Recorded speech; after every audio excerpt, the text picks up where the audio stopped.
Hey, welcome back to part 2 of carving a Santa Christmas ornament. This is Mike Simpson wood carving.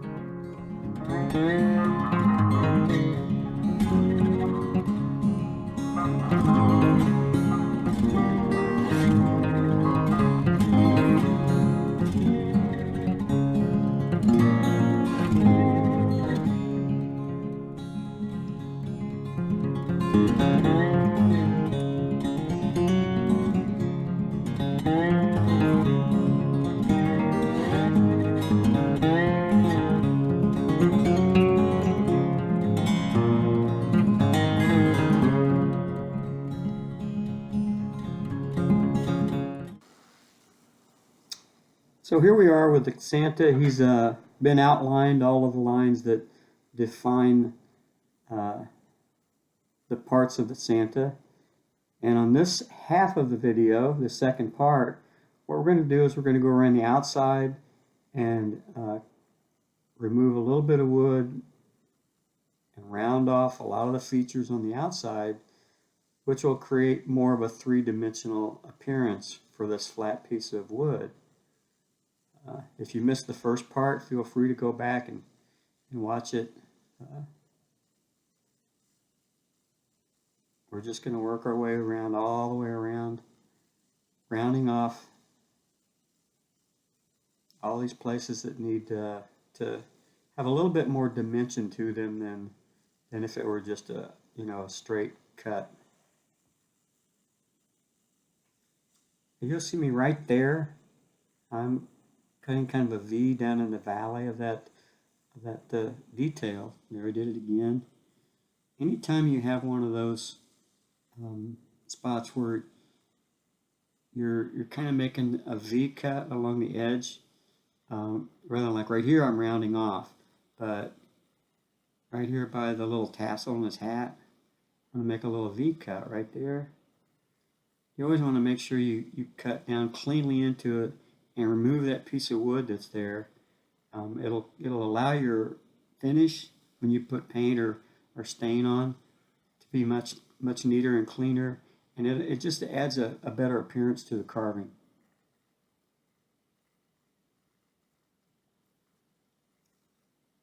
As I mentioned earlier,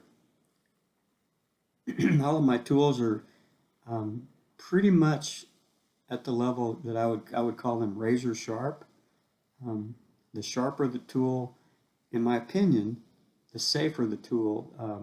A dull tool will tend to try to tear through the wood instead of slice or cut.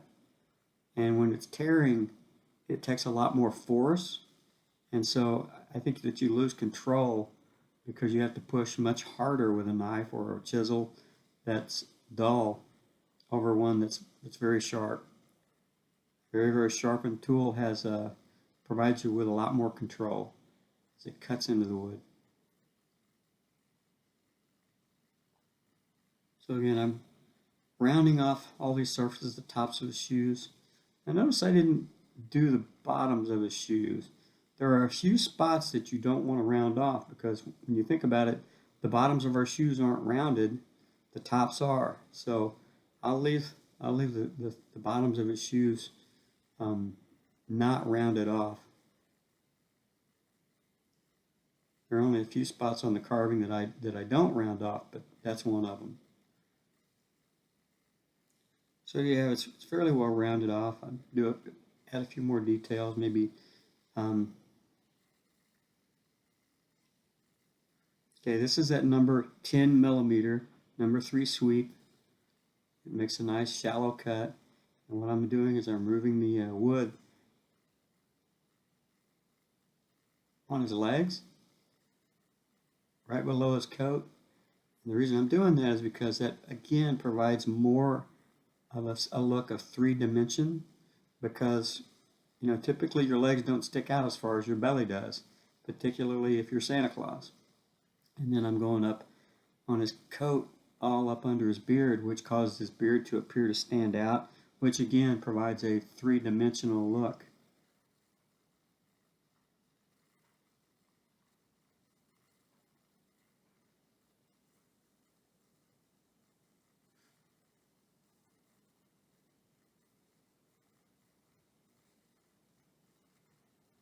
taking that same 10 millimeter and removing a little bit of wood there where the palm of his mitten would be. And again, it's just a small detail, but it provides a sense of 3 dimension to his hands.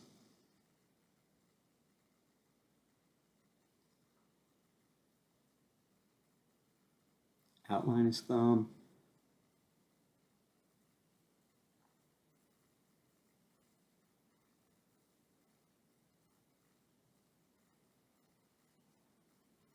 So with this V tool or parting tool, going around and strengthening any of these detail spots that just need a little more bolder cut than they have.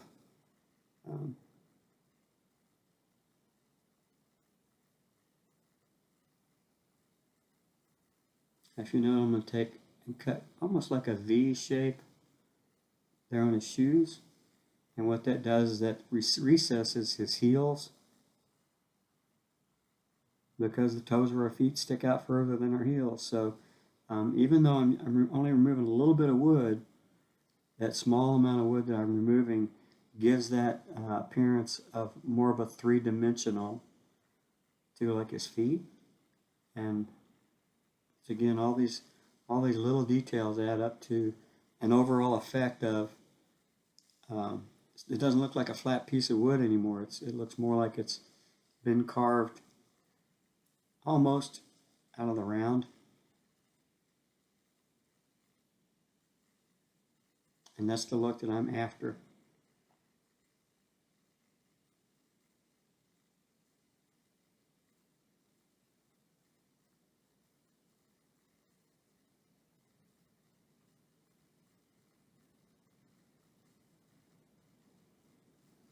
Okay.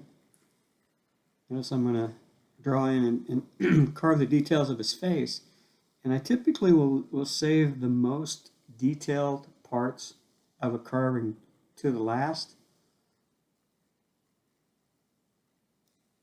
And I do that intentionally because through the years I've learned that as I carve, if I put the details in soon, particularly on a 3-dimensional carving, a lot of times they'll end up, those finer details can get broken as you handle and move the carving around, you know, trying to remove large pieces or larger amounts of material. So putting the detail in, those very shallow cuts there on his beard provide, with just a little bit of a wood removal, take away that whole appearance of flatness on his beard.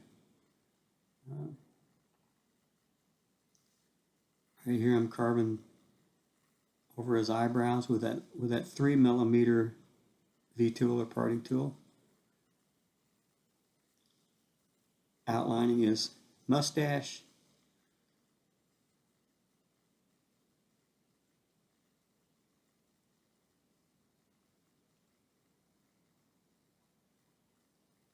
And these are the very last details for this wood carving.